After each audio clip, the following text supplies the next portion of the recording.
If you or a family member have been hurt because of the careless actions of another person, call Walker, Texas Lawyer. They'll work to get you the financial compensation and justice you deserve.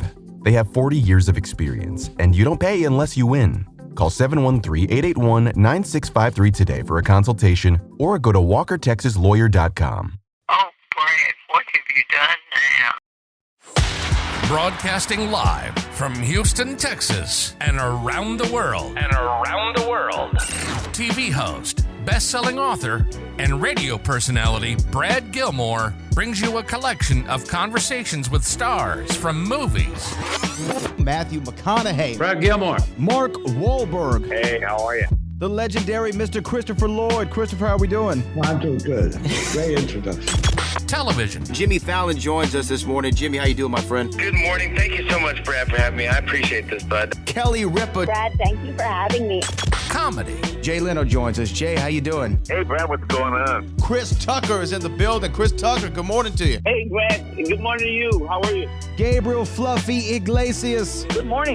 Music. Lola Monroe. Thank you. Thank you for having me. The legendary frontman of AC/DC, Brian Johnson, joins us right now. Brian, how you doing? Good morning, Brad. What looking to talk to me funny, lad. Grammy Award winner Maya joins us. How are you? And more. This is The Collection. Now your host, The Boat, Brad Gilmore. And he's joining us right now. I'm so excited to talk to this man. We're talking about the new show Extended Family, which is every Tuesday at 7:30 on NBC, following Night Court. The often imitated but never duplicated, the one and only John Cryer joins us this morning. John, how you doing? I'm doing great. I was not aware that I was imitated that much. All the time. All the time. I'm doing a John Cryer impression every day, it feels like. It's one of your go-tos. I get it. I totally get it. It's John Cryer, Sean Connery, and President Bush. Those are my three impressions I can do. Yeah. Good to have those in your hip pocket, ready to go at all times. Look, the new show Extended Family, for people who don't know, the concept is incredible. It's about a couple that has an unwedding ceremony. They get divorced, and then they still choose to live together and have this new concept of nesting. I mean, this is a really interesting concept for a sitcom. I'm sure there was a lot of meat on the bone when you read the pilot.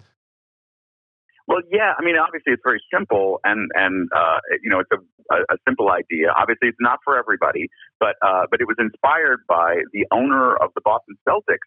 Did this when he married his wife. Their ex-husband shares an apartment with them that they keep, so the kids don't have to go back and forth. The kids stay in the same apartment, and the parents go back and forth. And obviously, this, not everybody can do this, but it ended up working out great for them, and they've managed to make this lovely kind of bizarre friendship out of it. They've remained very close friends, and that's really what's at the heart of the show is, keeping, finding a weird friendship and having fun with it.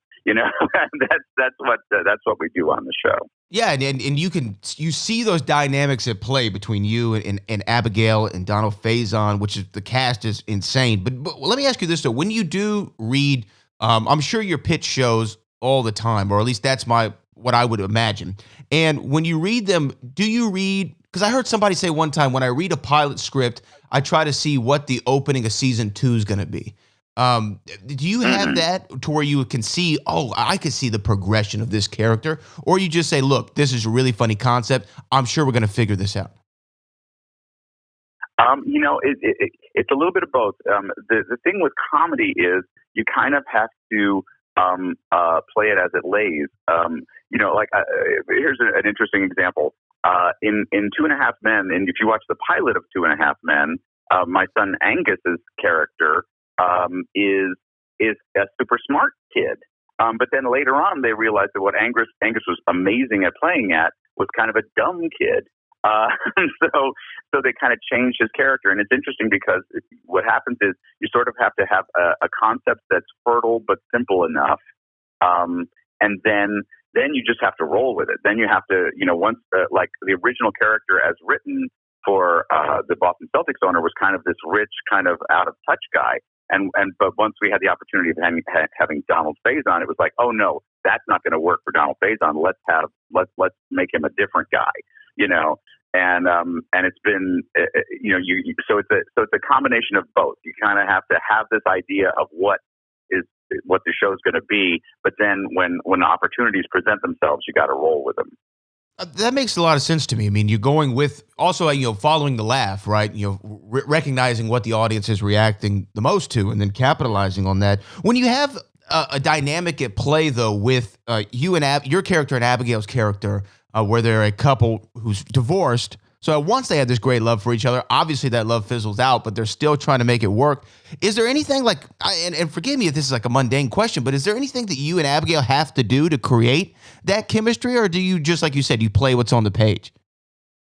Mostly what was the reason we cast Abigail, besides she's got this great body of work. I mean, she's Mad Men and Rectify and Suits and Grey's Anatomy and all that stuff, was that when she and I argue, there's something fun about it. And we thought, okay, you're going to have to watch these people argue, hopefully for years.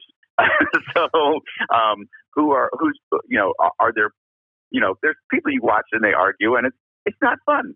It's not fun. But when Abigail and I were taking each other to task, it was pretty hilarious. So we said, okay, that's what works, and I wish I knew exactly why that worked, but it didn't. I don't. It's just her. She's just great. Is there something about being in a multicam sitcom environment that is more conducive for the actor because you get somewhat of that instant gratification because you have the studio audience in there? You sort of know when things are working?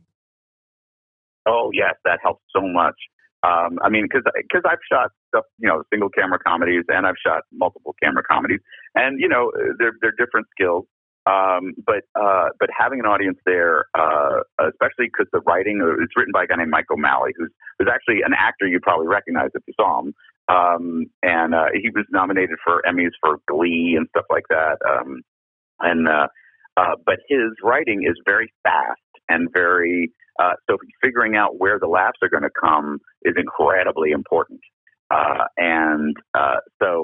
So being able to actually work this out in front of people is just a huge, huge bonus. Yeah, I can only imagine, just knowing on the set. I remember watching a making of Seinfeld, and Larry David, if the joke didn't work, he'd be right there on the floor. They rewrite it and reshoot it, and having that ability to kind of alter the game plan as the clock is ticking. I wanted to ask you, though, also, it's Extended Family again. It's on After Night Court Tuesdays on 7:30 Central on NBC. Lawyers, Guns, and Money is a podcast that you narrate and produce. And when I read the synopsis for the podcast, I'm like, well, this has me written all over it. Can you tell people about this project?